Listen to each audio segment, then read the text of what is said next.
ओम नमो भगवते वासुदेवाय। आज दिव्य एकादशी है जिसे कामदा एकादशी कहा जाता है। कथा श्रवण करेंगे, साथ ही तुलसी माता की भी कथा सुनेंगे। आरंभ करते हैं। धर्मराज युधिष्ठिर कहने लगे कि हे भगवान, मैं आपको कोटि कोटि नमस्कार करता हूँ। अब आप कृपा करके चैत्र शुक्ल पक्ष की एकादशी का महत्व कहिए। तब श्री कृष्ण कहने लगे कि हे धर्मजात, यही प्रश्न एक समय राजा दिलीप ने गुरु वशिष्ठ जी से किया था और जो समाधान उन्होंने किया वही तुमसे कहता हूँ। प्राचीन काल में भोगीपुर नाम का एक नगर था। वहां पर अनेकों ऐश्वर्य से युक्त पुंडरीक नाम का एक राजा राज्य करता था। भोगीपुर नगर में अनेक अप्सराएं, किन्नर और गंधर्व वास किया करते थे। उनमें से एक जगह है ललित और ललिता नाम के दो स्त्री पुरुष अत्यंत वैभवशाली घर में निवास करते थे। उन दोनों में अत्यंत स्नेह था, यहाँ तक कि अलग अलग हो जाने से वह दोनों बहुत व्याकुल हो उठते थे। एक समय पुंडरीक की सभा में अन्य सभी गंधर्व सहित ललित भी गान कर रहा था। गाते गाते उनको अपनी प्रिय ललिता का ध्यान आ गया और उसका स्वर पूर्ण रूप से भंग होने लगा और बिगड़े हुए बोल में वह गाना गाने लगा। ललित के मन में भाव जानकर कारकोट नाम का एक नाग ने पदभंग होने के कारण राजा से उसकी शिकायत कर दी। तब पुंडरीक ने क्रोधपूर्वक कहा कि तू मेरे सामने गाता हुआ अपनी स्त्री का स्मरण कर रहा है, अतः तू कच्चा मांस और मनुष्यों को खाने वाला राक्षस बनकर अपने किए गए कर्म का फल भोगेगा। पुंडरीक के श्राप से ललित उसी क्षण महाकाय विशाल राक्षस में स्वरूप हो गया। उसका मुख अत्यंत भयंकर, नेत्र सूर्य चंद्रमा की तरह प्रदीप्त और मुख से अग्नि निकलने लगी। उसका नाक पर्वत की कंदरा के समान विशाल हो गया, गर्दन पर्वत के समान लगने लगी, सिर पर बाल पर्वतों पर खड़े वृक्षों के समान विदित होने लगे और भुजाएं अत्यंत लंबी हो गई। कुल मिलाकर उसका शरीर 8 योजन के विस्तार के बराबर हो गया। इस प्रकार राक्षस होकर उसने अनेक प्रकार के दुख भोगे। जब उसकी प्रियतमा ललिता को यह वृतांत मालूम हुआ तो वह बहुत अधिक दुखी हुई और अपने पति का उद्धार का यत्न सोचने लगी। वह राक्षस अनेक प्रकार के घोर दुख सहता हुआ वनों में जाने लगा। भक्तजनों, उसकी स्त्री उसके पीछे पीछे जाती और खूब विलाप करती। एक बार ललिता अपने पति के पीछे घूमती घूमती विंध्याचल पर्वत पर पहुंच गई, जहां पर श्रृंगी ऋषि का आश्रम था। ललिता शीघ्र ही श्रृंगी ऋषि के आश्रम पहुंच गई और वहां जाकर उसने विनीत भाव से प्रार्थना की। उसे देखकर श्रृंगी ऋषि बोले कि हे महाभागे, सुनो, तुम कौन हो और यहाँ किस लिए आई हो? ललिता बोली कि हे मुनि, मेरा नाम ललिता है। मेरे पति राजा पुंडरीक के श्राप से विशालकाय राक्षस हो गए हैं। इसका कोई समाधान बताइए, मुझे बहुत अधिक इसका दुख है।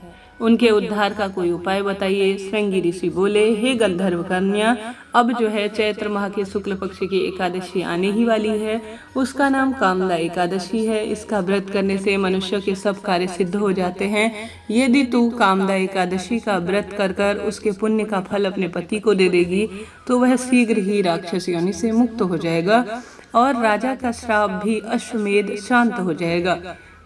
मुनि के ऐसे वचन सुनकर भक्तजनों ललिता ने चैत्र शुक्ल एकादशी आने पर उसका व्रत किया और द्वादशी को ब्राह्मणों के सामने अपने व्रत का फल अपने पति को दे दिया। भगवान से इस प्रकार प्रार्थना करने लगी कि हे प्रभु, मैंने जो यह व्रत किया है इसका फल मेरे पतिदेव को प्राप्त हो जाए, जिससे वह राक्षस योनि से मुक्त हो जाए। एकादशी का फल देते ही उसका पति राक्षस योनि से मुक्त हो गया, अपने पुराने स्वरूप को प्राप्त हुआ। फिर अनेक सुंदर आभूषणों से युक्त होकर ललिता के साथ विहार करने लगा। उसके पश्चात वह दोनों विमान में बैठकर स्वर्ग की ओर चले गए। वशिष्ठ ऋषि कहने लगे कि हे मुनिराज, ये इस व्रत को विधि पूर्वक करने से सभी पाप नष्ट हो जाते हैं तथा शारीरिक विकृतियों से भी छुटकारा मिलता है और राक्षस योनि इत्यादि की जो होती है योनियां, उनसे भी पूर्ण रूप से छुटकारा मिलता हुआ संसार में इसके बराबर कोई भी दूसरा सुंदर व्रत नहीं है। इसकी कथा और पढ़ने और सुनने सुनाने से वाजपेयी यज्ञ के बराबर फल मिलता है। ओम श्री विष्णवे नमः। अब सुनते हैं माता तुलसी की कथा। जय तुलसी मैया, जय देवी लक्ष्मी मैया। ओम श्री विष्णवे नमः।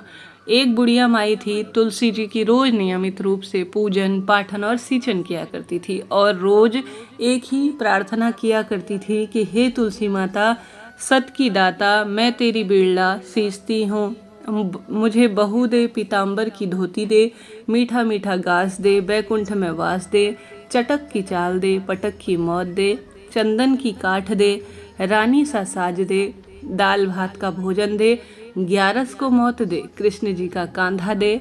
तब तुलसी माता यह सुनकर रोज चिंतित होकर सूखने लगी और भगवान जी से पूछने लगी कि मैं इसका समाधान कैसे करूं। भगवान भी कहने लगे, हे तुलसी, तुझे क्या हो गया है, तुम क्यों रोज सूख रही हो। तुलसी माता कहने लगी कि एक बुढ़िया रोज आती है और यही बात कहकर चली जाती है, मैं सब तो कर दूं परंतु कृष्ण का कांधा कहाँ से लाऊं। तो भगवान बोले, जब वो मरेगी तो मैं अपने आप कांधा देने आ जाऊंगा, तू बुढ़िया माई से कह देना और तू फिक्र मत कर। जब बुढ़िया माई मर गई तो सब लोग आए। जब माई को ले जाने लगे तो वह किसी से नहीं उठी, वह इतनी अधिक भारी हो चली थी।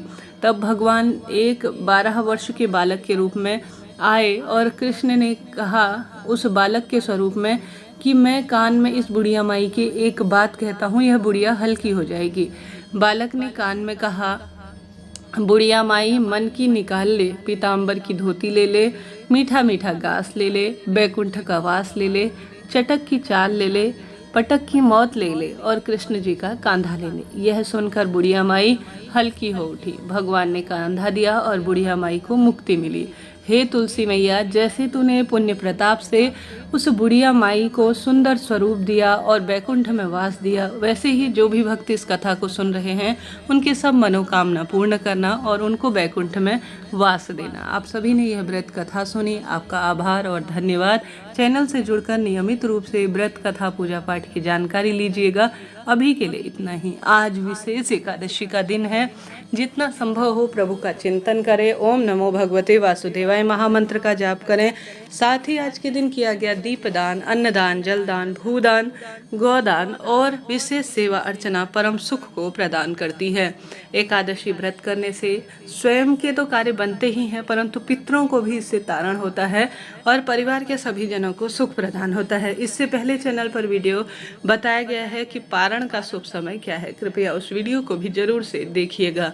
आज शाम के समय आप सभी को सुंदर स्वरूप में तुलसी मैया में जरूर से दीपदान करना है। संभव हो तो पीपल वृक्ष की जड़ में भी आप सभी गोल बत्ती का घी का दीपक लगाए। देवी मैया लक्ष्मी का दिन है तो घर के दरवाजे पर भी दीप लगाना बहुत सुखद अनुभूति करवाता है। साथ ही महादेव और श्रीहरि विष्णु के मंदिर में दीपदान करें, निश्चित ही आपको लाभ होगा। आज गौ माता को रोटी खिलाना, हरा चारा खिलाना परम सुख प्रदान करता है। जितना संभव हो प्रभु चिंतन में अपना समय